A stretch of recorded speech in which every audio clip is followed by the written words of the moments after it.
Welcome to the Gates of Coimbatore. This is Sandhya and she is Ramya. இன்னைக்கு என்ன பார்க்க போறோம்னா challenge meet game விளையாட போறோம். ஸோ இண்டஸ்ட்ரியல் இன்ஜினியரிங்ல ஃபோர்காஸ்டிங் ரிலேட்டடா சில டர்ம்ஸ் எல்லாம் பார்க்கணும். ஸோ இன்னைக்கு என்ன பார்க்க போறோம் அப்படின்னா ஃபோர்காஸ்டிங்ல வந்து நம்ம குவாலிட்டேட்டிவ் அண்ட் குவான்டிடேட்டிவ் அந்த இதெல்லாம் பார்த்தோம். அடுத்து வந்து கேஷுவல் ஆர் ஈகோமெட்ரிக் மாடல் அப்படின்னு என்னன்னு பார்க்க போறோம். So casual or econometric model அப்படின்னா relationship between that அது என்ன பண்ணுவோம்னா it establish the relationship between the demand அப்படின்னு சொல்றாங்க. demand of a product and variation of the demand where the demand வந்து எதை டிபெண்ட் பண்ணி இருக்குமோ அந்த வேரியேஷன் அந்த டிமாண்ட் ஆஃப் த ப்ராடக்ட் பத்தி அந்த ரெண்டு ரிலேஷன்ஷிப் பற்றி சொல்கிறதா வந்துட்டு கேஷுவல் ஆர் ஈகோமெட்ரிக் மாடல். சிம்பிளாக சொல்ல போனால் ஒரு ரிலேஷன்ஷிப் பற்றி பேசிச்சுன்னா அது வந்து கேஷுவல் ஆர் ஈகோமெட்ரிக் மாடல் அப்படின்னு சொல்லுவாங்க. நெக்ஸ்ட் வந்து கோரிலேஷன் கோஎஃபிஷியன்ட் அப்படின்னு வந்து சொல்கிறாங்க. ஸோ கோரிலேஷன் கோஎஃபிஷியன்ட்னாலும் சேம் தான். இப்போ ஒரு எக்ஸ் அண்ட் ஒய் அப்படிங்கிற ஒரு ரெண்டு வேரியபிள் இருக்குன்னா அந்த எக்ஸ் அண்ட் ஒய்க்கும் இருக்கிற அந்த ரிலேஷன்ஷிப் பிட்வீன் அந்த ரிலேஷன்ஷிப் சொல்கிறதா வந்து கோரிலேஷன் கோஎஃபிஷியன்ட் அப்படின்னு சொல்லுவாங்க.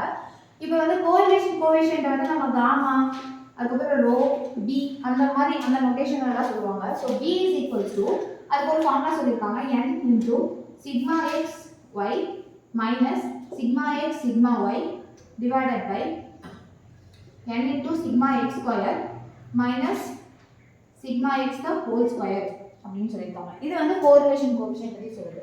அடுத்து வந்து லீனியர் ரெக்ரெஷன்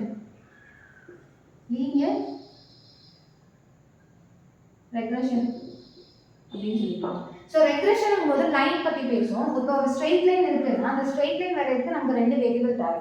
ஸோ இப்போ இந்த ஸ்ட்ரெயிட் லைனுக்கு வந்துட்டு ஒரு ஈக்குவேஷன் கொடுக்குறாங்க y is equals to a plus bx அப்படின்னு. ஸோ இந்த ரெண்டு வேரியபிள் வச்சு இந்த ஈக்குவேஷன் கொடுத்த இந்த ஸ்ட்ரெயிட் லைன்ல எது வந்து பெஸ்ட் ஃபிட் அப்படின்னு கண்டுபிடிக்கிறது. So best line of best fit அப்படின்னு சொல்லுவாங்க. லைன் ஆஃப் பெஸ்ட் ஃபிட் இந்த லைன் ஆஃப் ஈக்குவேஷன்ல எது பெஸ்ட் ஃபிட் அப்படின்னு கண்டுபிடிக்கிறது வந்து லீனியர் ரெக்ரெஷன் அப்படின்னு சொல்றாங்க. இதுக்குமே ரெண்டு ரிலேஷன்ஷிப் வேணும். ஒரு வேரியபிளும் இன்னொரு வேரியபிளோட ரிலேஷன்ஷிப் வேணும்னு சொல்றாங்க. இதுதான் வந்து லீனியர் ரெக்ரெஷன் அப்படின்னு சொல்றாங்க. இதுல இருந்து இந்த கோஎஃபிஷியன்ட் எப்படி சொல்றாங்கன்னா a is equals to y minus bx divided by n சொல்றாங்க. So sigma y minus sigma b into sigma x divided by n அப்படின்னு சொல்றாங்க. இது வந்து in case of regression.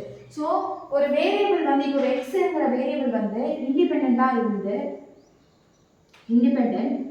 அதுக்கப்புறம் லீனியர் அண்ட் யூனிஃபார்ம் இந்த மூணு கேஸில் வந்து சிக்மா எக்ஸ் ஈக்குவல் டு 0 அப்படின்னு சொல்லுவாங்க. அப்போ கோரிலேஷன் கோஎஃபிஷியன்ட்டோ லைக் லீனியர் ரெக்ரெஷன் கோஎஃபிஷியன்ட் எப்படி மாறும் அப்படிங்கிறத பார்க்கலாம். இப்போ கோரிலேஷன் கோஎஃபிஷியன்ட் எப்படி மாறும் அப்படின்னா sigma X Y divided by sigma X square அப்படின்னு கிடைக்கும். ஏன்னா சிக்மா எக்ஸ் இங்கே 0 ஆகும்போது இந்த டேர்ம் ஃபுல்லாக 0 ஆயிடும். இங்கே சிக்மா எக்ஸ் 0 ஆகும்போது இந்த டேர்ம் 0 ஆயிடும். n get cancel. அப்போ sigma X Y divided by sigma X square அப்படின்னு கிடைக்கும். அதே மாதிரி இந்த இடத்துல சிக்மா எக்ஸ் 0 ஆகும்போது நமக்கு என்ன கிடைக்கும் அப்படின்னா sigma A equal to sigma Y divided by n அப்படின்னு கிடைக்கும். ஸோ இதுதான் வந்து correlation coefficient and linear regression. So வந்து கேஷுவல் ஆர் ஈகோமெட்ரிக் மாடல் அப்படின்னா என்ன சொல்லியிருக்காங்கன்னா ரிலேஷன்ஷிப் வந்து எஸ்டாப்ளிஷ் பண்ணோம் அப்படின்னு சொல்லியிருக்காங்க. ரிலேஷன்ஷிப் பற்றி பேசுறது வந்து கேஷுவல் ஆர் ஈகோமெட்ரிக் மாடல் அப்படின்னு சொல்லியிருக்காங்க. ஸோ என்ன மாதிரி ரிலேஷன்ஷிப் பேசுனா தி ப்ராடக்ட் டிமாண்ட் அப்புறம் அதோட வேரியேஷன் பற்றி பேசுறது. ப்ராடக்ட் டிமாண்ட் அதோட வேரியேஷன் பற்றி பேசுறது தான் வந்து கேஷுவல் ஆர் ஈகோமெட்ரிக் மாடல் அப்படின்னு சொல்லியிருக்காங்க. அதில் வந்து ரெண்டு சொல்லியிருக்காங்க. வந்து லீனியர் ரெக்ரெஷன் அப்புறம் கோரிலேஷன் சொல்லியிருக்காங்க. கோரிலேஷனா பிட்வீன் டூ வேரியபிள்ஸ் பற்றி பேசுறது கோரிலேஷன் சொல்லியிருக்காங்க. ஸோ அதோட கோஎஃபிஷியன்ட் ஆஃப் கோரிலேஷன் கோஎஃபிஷியன்ட் வந்து b ன்னு சொல்லியிருக்காங்க.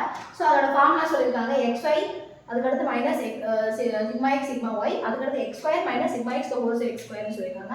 முன்னாடியும் கீழேயும் என்ன வரும் அப்படின்னு சொல்லியிருக்காங்க. ஸோ அடுத்தது வந்து லீனியர் ரெக்ரெஷன் என்ன சொல்லியிருக்காங்கன்னா ஒரு ஸ்ட்ரைட் லைனில் லைன் ஆஃப் பெஸ்ட் ஃபிட் வந்து நம்ம சூஸ் பண்ணுறதா லீனியர் ரெக்ரெஷன் அப்படின்னு சொல்லுவாங்க. ஸோ அது வந்து இந்த straight line equation y is equal to a plus bx வந்து என்ன சொல்லியிருக்காங்கன்னா ஏங்கிறது தான் அந்த கோஎஃபிஷியன்ட் ஆஃப் லீனியர் ரெக்ரெஷன் அப்படின்னு சொல்லியிருக்காங்க. ஸோ அந்த ஏவோட வேல்யூ எப்படி எழுதலாம்னா y minus bx by n இருக்கலாம் அப்படின்னு சொல்லியிருக்காங்க. ஸோ இப்போ வந்து del xோட கண்டிஷன் என்ன சொல்லியிருக்காங்கன்னா லீனியராக இருக்கும், யூனிஃபார்மாக இருக்கும், இண்டிபெண்டாக இருக்கும்போது del x என்னவா இருக்கும்னா 0வா இருக்கும் அப்படின்னு சொல்லியிருக்காங்க. ஸோ அந்த del x 0 வந்து நம்ம வந்து கோஎஃபிஷியன்ட் சப்ஸ்டிட்யூட் பண்ணோம்னா a கோஎஃபிஷியன்ட் சப்ஸ்டிட்யூட் பண்ணால் நமக்கு என்ன கிடைக்கும்னா del y by n கிடைக்கும். அதே b கோஎஃபிஷியன்ட்ல கோரிலேஷன் கோஎஃபிஷியன்ட்ல சப்ஸ்டிட்யூட் பண்ணால் என்ன கிடைக்கும்னா xy by del x ஸ்கொயர்னு கிடைக்கும். ஸோ இதுதான் என்ன சொல்லியிருக்காங்கன்னா correlation coefficient and linear regression linear ரிக்ரெஷனோட கோஎஃபிஷியன்ட் அப்படின்னு சொல்லியிருக்காங்க. ஸோ இதுக்கு என்ன பார்த்தோம்னா கேஷுவல் அண்ட் எக்கோமெட்ரிக் மாடல்னா என்ன பார்த்தோம், கோரிலேஷனோட கோஎஃபிஷியன்ட் என்னன்னு பார்த்தோம், லீனியர் ரெக்ரெஷன் என்ன கோஎஃபிஷியன்ட் பார்த்தோம். தேங்க்யூ.